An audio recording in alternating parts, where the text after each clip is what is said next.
come and hear about this. Oh, and I just really also appreciate the opportunity to talk to you about something that I'm really passionate about, and that is supporting our students from immigrant and refugee backgrounds. And so I don't need to introduce myself since Rochelle already did that for me, so we can just kind of jump right in. We'll also have opportunity to interact with each other and for me to hear from some of you all. And I'm really looking forward to that. And so I'm going to go ahead and share screen. I'm also going to toggle between sharing a slide deck and sharing some different video clips, because what I was really thinking about is that I don't want to just have my voice be the voice that you hear tonight. I want you to be able to hear from families and students from immigrant and refugee backgrounds and what thoughts they bring to the table. And so I wanted to be able to center that as well. And so I also would like to just add a little bit of context to my background, which is that I spent the majority of my career in a high school that served a very large refugee population in Raleigh, North Carolina. And so I would say that that's really where I developed particularly a passion for students from refugee backgrounds and those with interrupted formal education. And so I have here on the screen too some of my students who are graduating, which is a very exciting thing, especially students from refugee backgrounds. Only currently the statistic is that 6% of them go on to college. And so it was really important to me to help students to be able to do that and to reach their goals and their dreams. So what I want to be able to share with you from some parents, these are actually parents from students in North Carolina schools. And we asked many people if they were able to share some advice to teachers about educating their children, what would they like to share? And so I really want to start with this video because it gives another way for parents' voices to be heard. And so really while you're watching it too, I want you to think about well, first of all, what resonates with you from the video, or what barriers or opportunities have you seen for immigrant and refugee students in your own classroom or schools as you hear from the parents? So I'm going to go ahead and click on this. Oh, I'm going to actually have to stop share. Sorry. Oh, did it not share? I realize. So did I just do the first slides and you didn't see them, but that's okay. Is that, yeah, okay. All right, well, here we are anyway. Nonetheless, you get to see the really important part, which is the parents. So we're going to hear from them.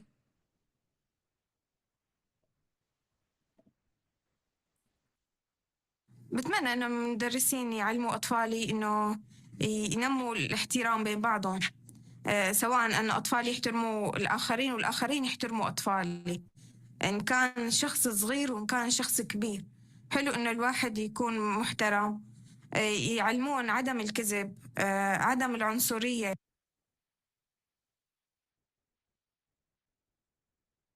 Buffering for a moment, I'm not sure why.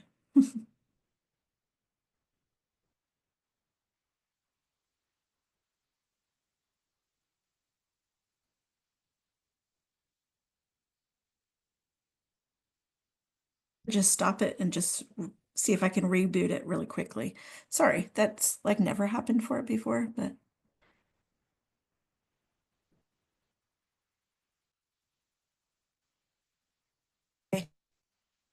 عدم تمييز بعضهم عن بعضهم سواء باللون أو بالشكل أو باللغة أو بالأصل. هذا الشيء بتمناه من كل قلبي إنه ما يكون في تميز. Watoto wetu wakimbizi biko na stress. Gisi tulikuwa pale. Lakini napenda mwalimu wabo pale kushule bakamate bashike batoto vizuri, babatoshe ile mawazo yenyewe balikuwa nayo ya Afrika. बाबाकी बासों में visual तो मैं अब teacher से उम्मीद करती हूँ कि जब जो भी नए रेफ्यूजी बच्चे आए, जो भी अमेरिका में आए बच्चे, जिन बच्चों की इंग्लिश कमज़ोर है, जिन बच्चों को पढ़ना लिखना नहीं आता, वो आपकी जिम्मेदारी है कि आप बच्चों को बताएं, बच्चों से प्यार और मोहब्बत से पेश आएं और उनको आगे होने का चांस दें, ताकि उन्हें बताएं कि आप कमज़ोर नहीं हो, हम आपके साथ हैं, आपका कोई मुश्किलात हैं तो हम आपके साथ हैं। आपको किसी चीज़ की ज़रूरत है, किसी चीज़ सवाल पूछ रहे हैं जो नहीं आता, हमें बताएं, हमसे पूछें, हम एनी टाइम आपके साथ हैं। तो मेरी फिर भी टीचर से ये रिक्वेस्ट है कि आप किसी बच्चे को मायूस ना करना, किसी के चेहरे पे किसी की मुस्कुराहट ना छीनना टीचर्स। बच्चे जब भी आए स्कूल में आए तो आपसे खुश होकर जाएं, और ये आप भी सेकंड माँ हो जो बच्चों के चेहरे पे खुशी ला सकती है। I think it's so important to them to understand what's happening at home, because if they didn't understand what's happening at home, they maybe think if one of the kids make a bad behavior and they didn't understand what's happening at home, they maybe thought it's just bad behavior, but they didn't understand what's caused this bad behavior. So it's so important, and I experienced that before. So we have a situation at home, and the teacher was talking with me after that about, so one of your kids do this and this and that. So I explained to her, we have this situation at home. She said, oh, this makes sense, I can understand now why he do this and that.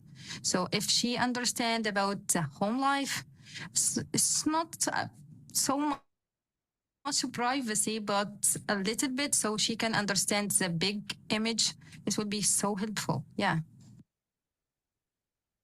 So I would like us to just maybe take a few minutes, and would love if you would come off mute and just either share something that resonated with you that you heard from one of the parents, or you can address this question of what barriers or opportunities have you seen for immigrant and refugee students in your own classroom or school, and that can also help orient our conversation.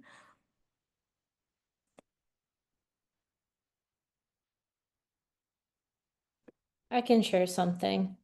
So I teach special education, so I feel like it's important to get background on also things that are going on at home, because sometimes a child's behavior might be different one day versus another, or they might have a really great week or not the next week.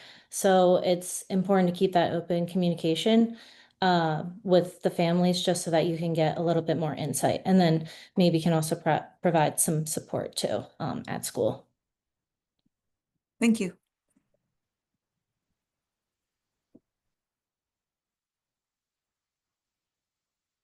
Anyone want to share something that stood out to them?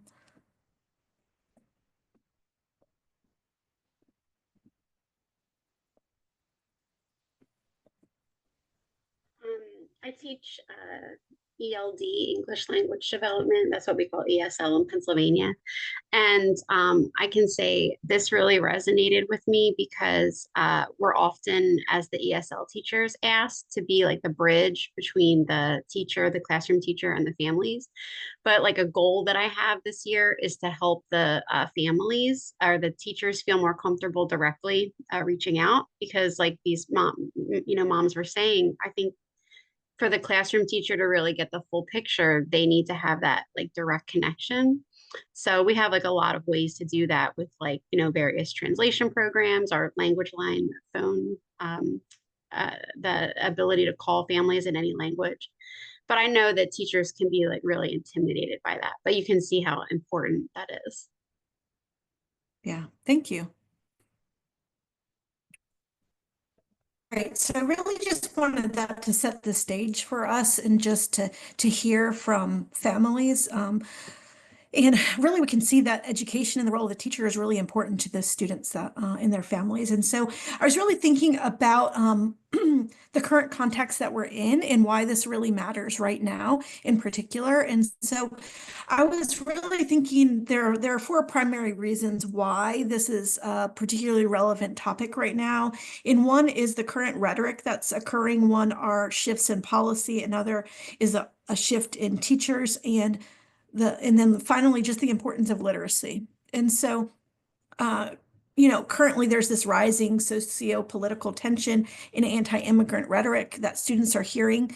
And as I was listening to the one mom on there talking about wanting actually two of the different moms were talking about wanting their children to feel happy.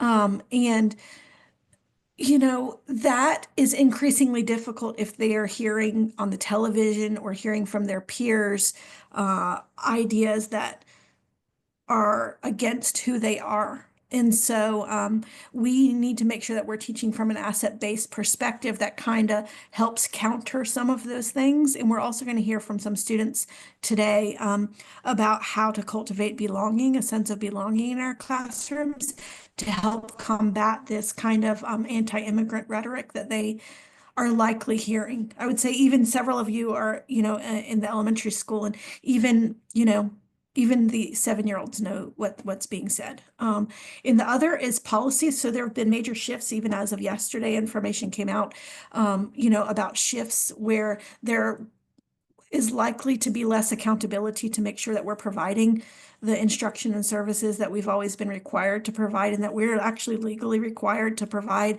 to English learners. But if there's not accountability, there are likely to be districts that choose not to invest their time and their money in such things. And so that means that our work is even more important in that it embeds every realm and not just the English language development or ESL realm, but that all teachers are being prepared. And so that's part of what my goal is today. And another part is with teachers. So, and I'll just speak to the state of North Carolina because that's what I know, but I feel like the same thing is happening in other states, which is that we have teacher shortages and a limited teacher training. We have an all-time high of people entering the teaching field who have never gone through a program of education. They're alternate licensed. And so they might not have gotten any of this training. So it's really important for us to help our colleagues along and help train them. And also, lastly, we're going to have a big focus tonight on literacy and how to cultivate belonging with our students in literacy, not just like in the formal literacy classroom, but in all of our classrooms, because literacy is really a gatekeeper for opportunity. If we want all opportunities to be accessible to our students, then we need to help bolster their literacy development. So that's really why this is significant for us. And so I would say I was most drawn to coming and speaking with you all tonight because of the uptick in anti-immigrant rhetoric and the harm that that's causing students. And so I wanted to link tonight some resources for you that you can use. So in just a moment, I'll click on this article. You could also grab the QR code here. But we're not going to read through the article, but I want you to be able to look at it later. But we're going to actually listen in on a conversation that I had with some students where I was asking them about belonging and about fostering belonging. So I'm going to go ahead and click this link and I'm going to drop the link into the chat box for those of you who want to read it. So I recorded kind of a podcast, if you will, with some students of mine, former students of mine, talking about what teachers can do to cultivate belonging. And so I really want you to just take a listen to what these young people are sharing with us to see what we can learn from them.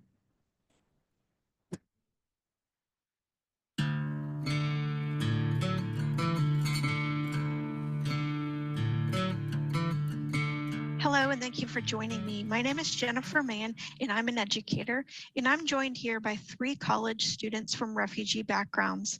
Sumar is a Karenni refugee from Burma, and Amora is an Afghan refugee from Iran, and Fahim is an Afghan refugee from Afghanistan. And they're here to talk with us about their understanding of belonging and their experiences with belonging in the public school system. And so my first question for you is, what does belonging mean to you? Belonging to me is that you don't have to explain yourself. And the definition of belonging, the word of belonging, to me is being accepted and being safe to that environment. Yes, definitely. And, a sense of connection and comfort, and just to know that your opinion matters to the group and is valued and respected makes a huge difference. Yep. Those are great definitions. Can you guys tell me about a time when you felt a strong sense of belonging? It was when I feel like I was in ESL class and I see the people around me was from different countries and they've been in different environments. So I feel like similar to them. To me, when I feel belonging, I feel like I think some teacher in the U.S. actually really like to teach, and they actually really want the student to learn. So when I was in a school, when I first started school, I didn't know how to speak any English. Then the teacher, when I started learning a little bit of English, a lot of teachers supported me and encouraged me, and they don't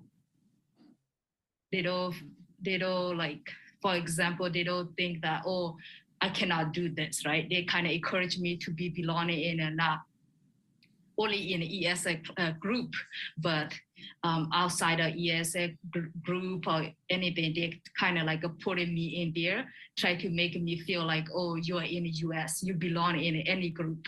They kind of, that's how they kind of represent it to me. So that's how I always kind of remember some of my teacher in school. Yeah, that's great. Could you tell me about some ways that teachers can intentionally cultivate belonging? I think by turning that student-teacher relationship into a friend-to-friend relationship helps a lot. Just having a conversation about each other's daily lives and talking about what problems they have, what solutions would help those problems, and just encouraging their participations in class discussions would definitely cultivate the sense of belonging. Yes. Also, the first interaction that you make between you and them at the first place, it's really important to show your support, that you are really want to help them. Yeah, and I think teacher can also make a connection with the student is one, to know their culture and to know their background and understand their traditional, and also something that you don't have to ask a student why do you do this? They don't have to explain themselves. If I eat rice with my hand, why do I have to explain it to you why I eat rice with my hand, correct? I don't have to explain it myself. I wear a flip-flop to school in the winter. Why do I have to explain that to you? Why do I wear a flip-flop? You know what I mean? I think that's the belonging of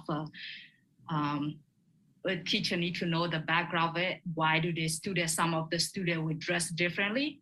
And why some students will wear a hijab, some will wear a longer dress. Well, I think they need to know the history of the student and where they came from. I think that would be very beneficial. Yeah, thank you very much for sharing your ideas and your insights on belonging. This was very helpful. All right. So I already noticed some themes with some ideas that we've already talked about, but I would love to hear from any of you on something that resonated with you or stood out to you, or, something that you're going to take away from that conversation that you listened in on.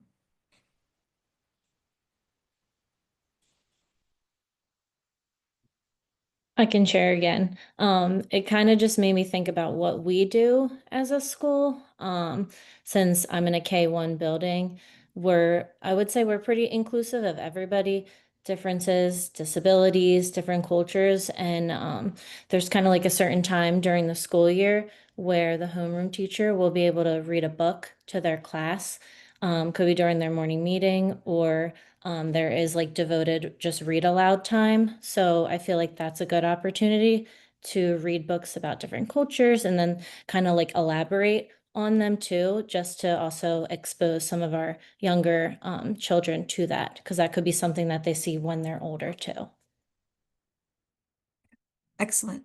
Thank you.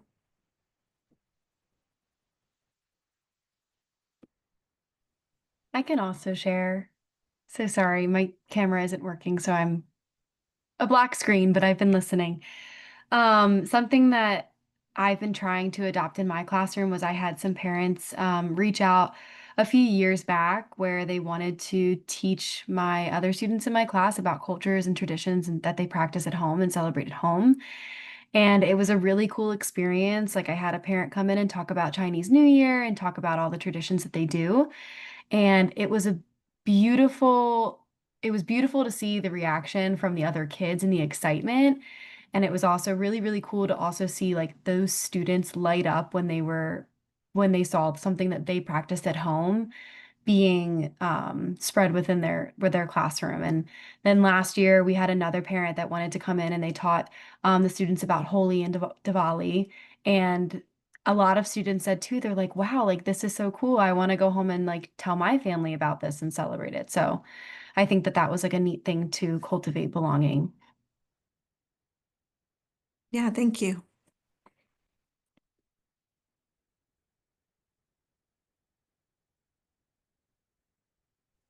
I can jump in there too. I'm actually a teacher in Ireland, but I came here to America to do a master's in literacy in Westchester. But one thing, it was similar to what Aidan was saying there is we at the end of the term when we'd more or less finished all of our regular curriculum stuff, I had 10 different nationalities in my class, and each of them were invited to do a little presentation, and I put together a little quiz show on each country, and they loved actually being like the expert on the questions. They're like, well, I know the answer to it. But then I found like I didn't want to do just token belonging. So during the year, I always kind of seeped it in. Like in Ireland, they have to learn Irish. And I'm a passionate Gaeilgeoir, like Irish speaker. But whenever we were doing Irish, I'd just throw out the question every so often, oh, how do I say that in this language? Or trying to do it integrated into as many subjects as I can throughout the year. Yeah, thank you. All right, we're gonna go ahead and move along as well. So this is another resource that I want to share with you as well. And then I just put a few books here that I'm sort of like recommending if you're interested or if you've never read any of these books. Actually, Persepolis, I just want to say, is my very first ever graphic novel, and it like opened the world of graphic novels to me, which was not a world I thought I'd be interested in. I'm strictly like a memoir type person, but this was a graphic novel of a young girl's memoir growing up during the Iranian Revolution, and it's a phenomenal book. And so anyway, I just want to kind of put a plug for any of these books if you're interested or haven't read them. They're beautifully written. They're all like kind of the other three are more like poetic prose, if you will. But I really want us to spend a little bit of time talking about cultivating classroom connections, not just through relationships like some of the students and even parents have talked about, but also through literature. And some of you all have actually already alluded to that with reading certain texts with students to try to open up their worlds, even when they're as young as 5. But also we're going to talk to some about storytelling and things like that we could do with students. So I'm going to click here just so I can get the links, so I can drop it in the chat box for you as well. And so this is an article, it should come up. I don't know what's wrong. My internet is super buffering tonight, but so this is an article that I wrote after a series of interviews with one student. Alex is his pseudonym, and Alex is from Iraq. And really, he was just talking about the importance of the relationships that were built in the classroom and how they were built, and how literature was used to do that. And at the end of this article, also, I have linked some actual resources that I had used in my classroom at that time, which are now like dated. This is 10 years old. But but just some different resources or some different ways that we can do that as well. So I just want to kind of orient you to what's here in this article. But really what I want to focus in on is a few key points that Alex had talked about in the article. I just want to draw out for you, which is one, he was saying the importance of not just hearing from the teacher, but hearing from his peers and from their lives and their lived experiences, that the best classrooms for him were ones that allowed students to share about what they have seen or experienced and connect that to what we're reading in class. And so part of the conversation with Alex, he started talking about us having read Persepolis together, that graphic novel I was just telling you about. And I would do activities with my students, like one of the sections was for sheltered instruction, which means everyone was a English learner, everyone was a newcomer to the country. And so when the book I was telling you was about the Iranian Revolution, and so you know, we can ask questions that allow students to bring in their own knowledge. So for example, in this instance, I was able to ask them or say something like, control can happen in many ways. One way is to burn books and control what people read. That's what they did in Persepolis, part of what they were doing. Based on Persepolis and your own knowledge and experiences, explain other ways that government control happens. And so, right, because one of you were even sharing that you had students from 10 different backgrounds, students bring unique understanding, and really we want to open up spaces and opportunities for their knowledge to be centered, not just that we're centering the knowledge of the books that we're reading, but that their knowledge is equally valuable for what they're bringing to the table as well. Similarly, I like to pair nonfiction articles. So at the time, this article was written in 2015. It was a new article at the moment, but about books being burned in Iraq, which was something that was occurring at the moment when I was teaching students Persepolis, and I was able to connect that to the text. And you know, really cool thing has occurred in the last 10 years, which is I used to have to rely on this News ELA site, which I think, well, used to be free. Now I think it's only a paid subscription, but I used to use News ELA because they would take a typical news article and level it for students' reading abilities. But now we're able to do that with like any kinds of AI, chat GPT, those sorts of things. We could actually take a news article, feed it into the system and say, you know, can you give me this news article at a 3rd grade reading level? Okay, great. Now can you give it to me at a 5th grade reading level? Now can you also give it to me at a 7th grade reading level? And so I used to have to rely on sites like News ELA to do that. But I would really strongly recommend trying to lean into some of the AI that we have to help make modifications like that to give students access to what's happening in the world around them. And so really, I just wanted to also just pull out that what Alex really said in some of these interviews is that he felt like in class they were free to share their experiences because it felt like a safe environment to do that in.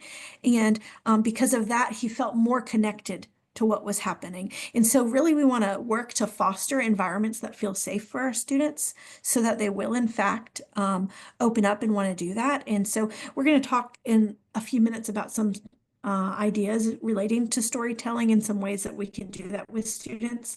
But I also wanted to share, I just thought I'd share lots of resources tonight, which is not usually what I do, but I thought anyone who's joining me on a Thursday night at this time is likely to want to read stuff on your own time. So I'm just giving you stuff to read on your own time because I'm assuming you're that kind of person. Okay, so I want to share this poem that's actually crafted. I crafted it using words that Alex shared with me in the series of interviews that I did with him, and that I think really gets at the heart of his message. So if you don't want to read that whole article that I wrote, here's also part of what he shared. And so he just kept using this phrase, it just feels different.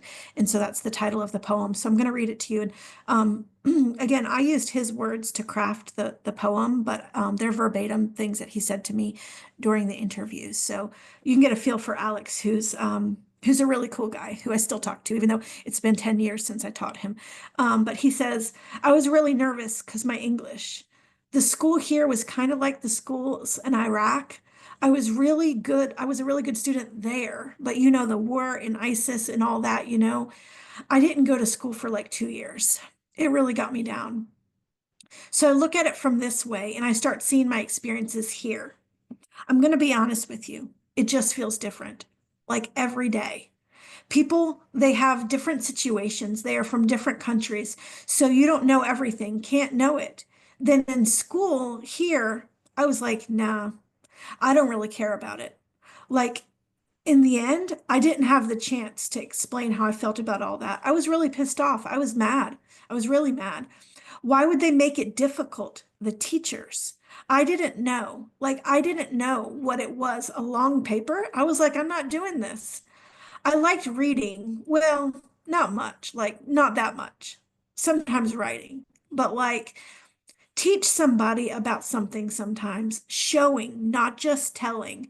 No, I'm not doing that. Just going to work, just take a break. I don't think I can do it.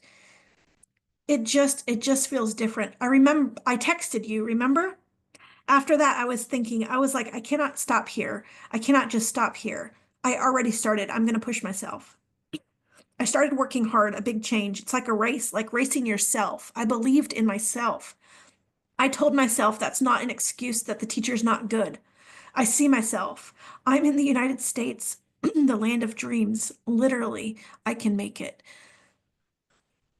So I think especially when I look back on this, that this was Alex and I talking 4 years ago, and him talking about the United States as the land of dreams, literally as the land of dreams. And I just think kind of how our students' perceptions of the United States as an America as a place of dreams has really shifted in a way that perhaps, I don't know what Alex would say today about that, but how his teachers really impacted how he felt about school, and that when they thought he couldn't do it, it was discouraging, or when they weren't showing him enough and they were just telling him how difficult that was. But that when he felt like encouraged, that it was really significant to him. So I really want us just to think about ways that we can encourage our students, because they need that in order to continue, especially for those of you who might work with older students as well, right? They have an option of being there. When they're 7, they don't have that option, but when they're 17, they do. And we want them to choose to be there. And so part of that is cultivating a space where they feel heard. And so I really wanted to talk about 2 ideas briefly. One is culture, which some of you have already talked about, and talked about allowing students to come and share some of their traditions. And even Sumar was talking about wanting teachers to understand traditions. But I want us to think also about culture in a broader sense. So I want us to understand that culture is not simply some of the things that we've mentioned, which I don't think that you were saying that's all it is, but I just really want us to think about culture is not simply traditions, food, clothing, and language. Culture is our way of doing life with others and being us. Culture is complex and it's learned through watching and listening. So we're each oriented into a culture based upon what we see people around us doing and how we see people around us doing things. Culture isn't something that, like, non-white Americans have, right? Like, everyone has culture. We all have ways of doing things. And so it's not just about having traditional clothing or artifacts or things that we could bring in. But I also want us to think about storytelling, because we're going to talk a little bit about that in a moment. And that's a big part of what Alex talked to me about, was the importance of being able to tell his story and for teachers to hear his story. So if you want to read more about Alex, take a look at that article. So storytelling is not simplistic and without value. Storytelling is central to identifying students' cultural wealth or their assets. Storytelling reveals profound insights into each of our cultures. So if we listen to any of our friends tell a story, we understand more about who they are and where they came from. And so I was really just thinking about hearing and sharing stories, and I just wanted to hit these few key points and wanted them to be on the screen too, so that if you wanted to take a picture or screenshot, whatever, you could. Because I feel like is a really significant takeaway, which is when we hear stories, whether from books, movies, friends, or strangers, our minds try to make sense of and connect to what we hear. Some stories are not easily connected to our lived experiences. I mean, some are easily connected, other stories are not, right? So sometimes we hear something, it makes total sense to us because of our own experiences. Other times it's kind of a stretch for us. And particularly that's happening with a lot of students in our classrooms, that the books that we're sharing with them, which tend to center kind of a white middle class American norm, might not resonate with them in the same way. Sometimes we hear stories in our lived experiences say to us that there is another reality, another perspective, another story, right? We might hear a story, even just a friend telling us something that happened to them, and we're like, that's not the reality of what's ever happened to me, right? So that moment happens in our heads, and we want to cultivate that in our students. Also, there are times when we complicate stories, and we want to encourage students to complicate them, but complicate not in a negative way, but in a way that resists essentializing stories. So we want to share our experiences that sometimes contradict or conflict with what we hear. And when we do that, we allow other people to learn about other realities. So for example, in a very kind of more probably closer way to reality might be, I have never been shopping in a store and had a security guard or somebody who works there ever look at me to see, like, am I stealing something? Right. And so just because I've never had that experience, but if a friend of mine, let's say I am friends with a younger Black woman who's telling me this story about something that occurred in her life, just because it's never happened in my life doesn't mean that's not a reality that she faces, right? Or that certain people have different experiences. So we want to hear from those and learn those things so that I can learn that some people, when they walk into a store, are watched in a way that other people aren't. And so that's where stories are really important. But we need to be able to create spaces where those stories can be shared. So I tried to think about a couple things for tonight. And one was I thought we would have some elementary friends, even though the focus is like 6 to 12. I also taught in elementary school for 3 years as an ESL teacher, and I knew elementary friends were showing up tonight. And so I like to share this idea that I had with people. So this, we often talk about turn and talk, like we have students turn and talk. So I made this idea called scoot and story. So feel free to use this language or these ideas, which is, I know that when we teach elementary school and we read a book, we ask students to connect to the book. Like, how are you like this character? How have you lived a life like this? How do you connect to the story? Equally important is encouraging our students to share how their realities conflict with the story. We're allowing them to complicate the story. So we want to give them language, particularly our English learners. That's why we have sentence starters here, for connecting and complicating, right? So they can share things like, this reminds me of, and they're connecting, or I also did this, or one time I did this, right? They can use that language, but we also want to encourage them that it is important and equally valid to complicate it, to say, you know what, this story is different from anything I've ever seen. Or I wonder why the character did this. Or yes, and like that reality exists, but also this reality of mine exists. And we want to give students space to say, but, right, to complicate the story, to kind of push back on that story that they're hearing, even as young as 5 years old, even pre-K. And I don't think any pre-K friends are on here, but we want students to know that when we read a story, that we're going to create space for them to share their lives. And so I'm going to share one more idea about a way that we can integrate this, and then we're going to pause for a few moments to talk. So another idea is we can use like testimonial texts or student stories. We can actually have students, whether if they're old enough to write out their story or if they need help writing it, that they dictate it to us, and that we can actually use their stories as a class text. So by doing that, we're elevating their stories, their language, their words to the same level as we are like a real book, right? And that we're not differentiating between them, that your story is equally real, equally valid as this like book written by a professional author, right? And so we want that the students have a chance to read and hear their own stories and each other's stories, that they're seen as valuable in that way. And we could also use scoot and story with the testimonio text, where during or after the reading, the class has an opportunity to scoot and story and find points to connect with or places to complicate those stories. And so these are some ways that we can sort of center storytelling and student voice in our work, because that's something that we want to do in order to create a more welcoming and environment of belonging. So I'm going to pause right there, and I would love to hear any questions or points of clarification that you would like, or any anything that you want to add or share.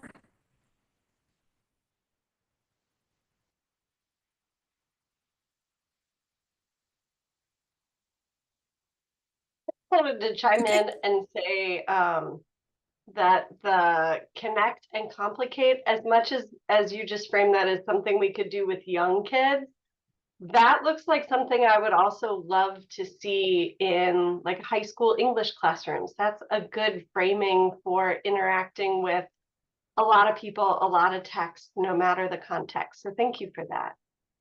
Yeah, thank you. Yeah, and actually any of these really, could be used across the grade levels. But I know sometimes we share things that are only for older students. So I wanted some things, a way that a 5-year-old can make a way. Any other thoughts, questions, connections, complications? Something that I just thought about right now. So aside from teaching like small group reading, I also do social skills. And something I would like to incorporate more is getting pictures from families if they're willing to send them to me, and display them on the board, because the kids also get excited when they see themselves on the board. But it also is a good way to help them too with questioning and just learning more about each other, because some are willing to share. Maybe sometimes they go too long on a tangent, but others are also really quiet. So I think this could also be used for that as well. Oh yeah. Yeah, definitely. And we could do this with any picture. It could be a picture from home, but really any picture that we put in front of them, we could actually do the same activity with them.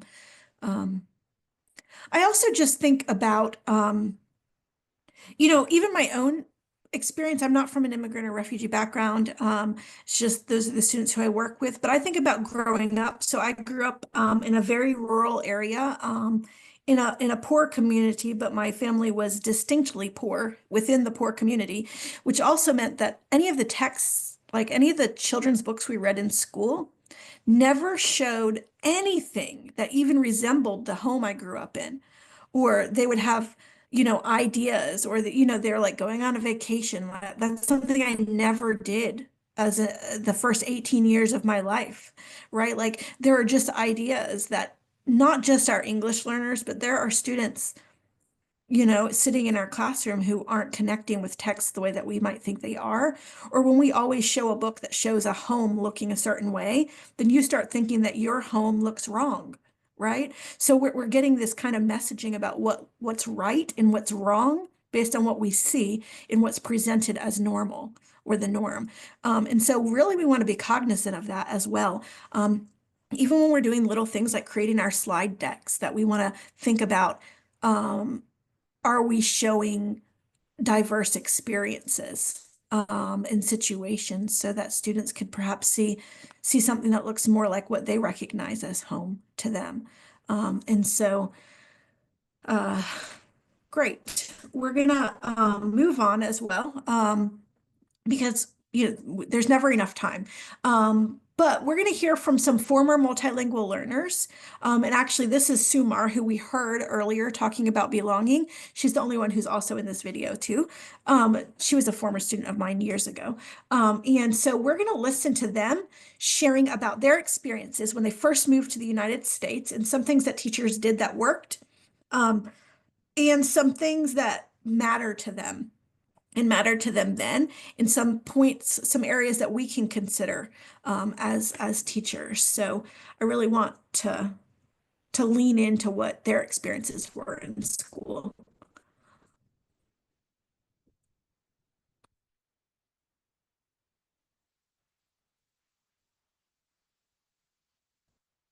And I'll say too that all of them moved here as middle schoolers or high schoolers. All the students we're going to hear from right now, but a lot of what they share is also relevant for younger students. Some of what they're sharing is pedagogically relevant. I think if I share full screen, it will still share right. Okay.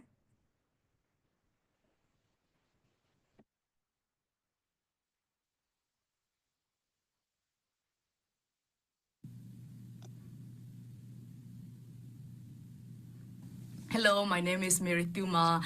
I am from Burma. It's like a bad day for my internet to do this, Sorry, guys. Let's see.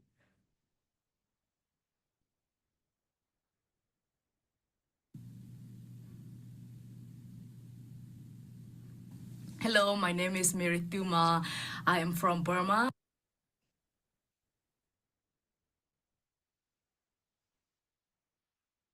but I'm a Korean minority in Burma. When I came to US, I couldn't speak any English. All I could say was my name is Mary Tuma and I cannot speak English. Hi, my name is Farkanda. I'm from Afghanistan.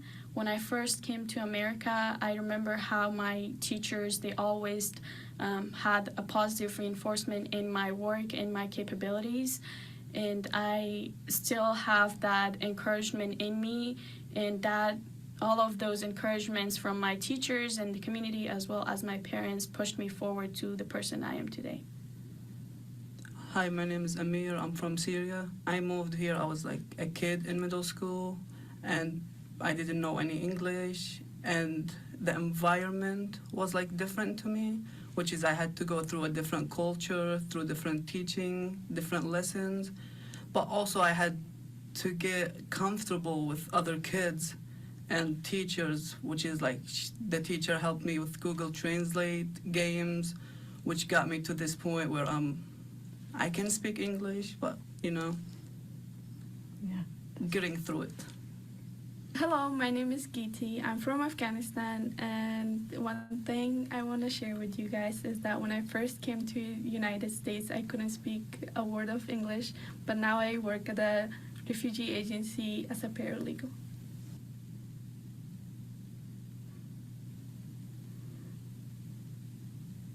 Oh, what the teacher do that was helpful. Use a simple vocab because of my language barrier. That was really helpful, so I can understand the question and what was the teacher was asking. And they also give a lot of example to me and a lot of picture, that which is really help. One thing that teachers did that was helpful for me is that they listened to me. Whenever I went to them with questions or problems, they would help me as much as they could, and they would always listen to my problems as well and make me feel comfortable talking to them. And that made me feel like that they genuinely wanted to help. One thing that my teachers did was to foster the belief that the students are capable, and they encouraged us to do well, and they had higher expectations, and that's why when I grow up I could see how those encouragements were coming into a bright future, and I really appreciate their efforts and everything that they did while I was in school. I would say something helpful teacher do is by showing some pictures, also like playtime, showing like signs of it, like the things they're trying to explain, and also Google Translate is really helpful.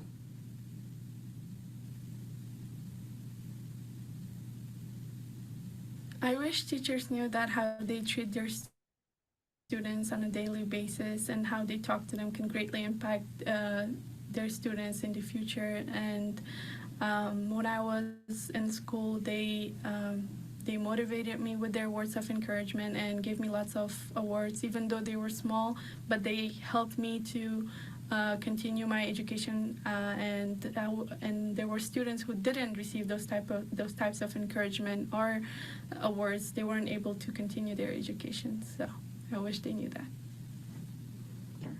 I'm gonna say something teacher could do better is by giving their students some time together, like games. When I came here, like one of my teachers gave us put us in a circle where we talk to each other, where we get comfortable with the teacher, be like she's our friends and we're her friends, which is it's a comfortable environment to be at. That when they reached up to my parent to speak about me or what I need to do well in a school, they should have reached out to included to my advisor or my sponsor that helped me in my neighborhood, so that they can help my parent, explain my parent, because of the American education is a lot different from Burma, and my parent doesn't understand the system here. So if they could do that, that would be really helpful. I wish teachers knew how their everyday interaction with students could affect their long-term future, not only academically but in life. For example, my brother, he's in elementary school, and when he's getting feedbacks from his teacher, I could see how he changes every day, whether it's positive or negative. I could see how that could foster into his future. So I would encourage the teachers to please be supportive of their students and please believe in their capabilities. I love it. So, is there anything that stood out to you that you'd like to draw out or talk about?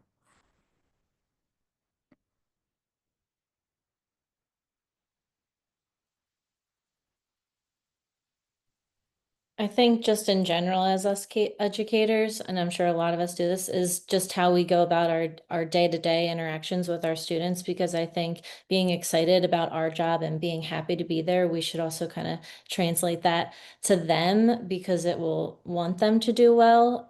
Something that just stood out to me in the video was when one of the girls was talking about another peer and how it how he didn't receive that positive interaction or support.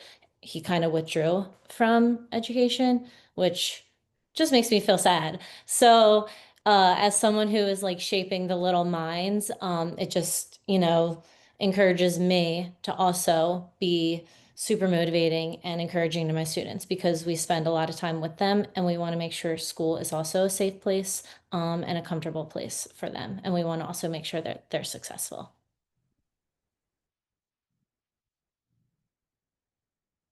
I also know when I had my EL student the past 2 years, oh, sorry, not right now, sweetie, sorry. I had her 2 years ago, and then when she moved on to the next grade, she came back to visit me during ELA sessions. James, not right now, sweetheart, sorry. So I just remember being really hard on myself, being worried that like I'm not giving her enough and everything, but I made sure not to give that negativity towards her. But that kind of hearing these kids talk about all of this made me feel more motivated to make sure I'm staying on track, I'm being positive with my interactions with her, even if I'm feeling negative towards myself, it's definitely not towards her. So I never want her to feel my stress of trying to do more for her. So then it's always just that positivity. And then that helps me feel better as well as her feeling better. Thank you. Something that resonated with me in the video was the importance of trust for the students, which just kind of reminds me of the book, Culturally Responsive Pedagogy, and how they talk about, the first thing that you need to do is develop trusting relationships with your students. So the video just really explained and showed how powerful that is, because that's the foundation of how you're able to get through to students and they're able to share out their feelings about, things that may be going on in their life that you don't know about because, it's not something that's specifically academic based. So that really resonated with me. Yeah, thank you. Yeah, I really feel like too, there is so much tonight in the videos that we've looked at that really comes back to that relational aspect, that trust aspect. And I would say right now it's critical that students have a space where they can feel safe, and have a trusted adult. And so I just think it's really important for us to continue that work that we're doing and try to be really intentional in those things. All right, so the last screen is just a thank you screen with my email address. I'm also dropping my email address in the chat box as well. Just to say that if you have questions about tonight's talk, or if you have questions futuristically, like, down the line later, something that you're trying to problem solve, I welcome emails from people like that. Or, I don't know, if you ever think, hey, I heard from this girl, Jen, and I'd like to talk to her again about something, then just reach out to me as well. And Rochelle also dropped in the box a survey, which, I suppose she'll likely share that feedback with me as well. And I welcome that, even critical feedback. So obviously I know I had internet difficulties, but that's the truthful thing and you can put that on there, but I can't control that. But so thank you for spending this hour with me tonight, and I'll hand it back to Rochelle. And I want to thank everybody. I'm sorry I turned off my video for a few moments because I just finally got lunch. It was delivered, so it's not like I was out cooking it. I recently had a puppy that was spayed, so this was my moment to finally eat. But thank you so much, Jen. This was absolutely wonderful. I'll stay on for an extra couple minutes. If anybody has any questions, I'm going to guess that Dr. Mann will also stay on for just a few minutes, literally just a few minutes. But otherwise, thank you so much. This was absolutely wonderful. And it was wonderful to see everybody in attendance as well. Thank you all. Thank you. Thank you. Thank you. Thank you. Thank you. I love all the thank yous. I know, like such a polite group, of course. Were those all your students, Heather? Oh, nice. Okay. So are they pre-service teachers? Pre-service, some are in service. Most of them Yeah. are in service. Most of those were my master's students. Okay. Great. I'm glad that you invited them. That's great. Yeah. Thank Yeah. you. Yeah, no problem. I'm glad you liked the parent-student voices. I was a little bit torn because I know people come to hear like from the person speaking, but I was like, I have worked hard to develop some of these videos, and I was like, we just should share some of this. It's really is good to hear from them. Well, so yeah, and kids and their parents are the experts in their own Yes. experiences. So that's Yeah. perfect. Thank you. Yeah, thank And you. before Heather goes, Jen, I want to share. So I don't know if you know Heather. I don't. Collaborated a bit with her. She is a professor of literacy over at Westchester, correct? Yeah. So I thought, sometimes I'm like West this or Chester that, but we've had enough conversations. And so she had sent me a private message. So her university has not started yet, but she invited her students to come. So they literally came free, no Before reason, class started. before classes even began. We don't start. I thought you till should know Monday. that. Yep. And That is awesome. K-12 schools start on Monday. So for many of those folks, today was one of those insufferable back to school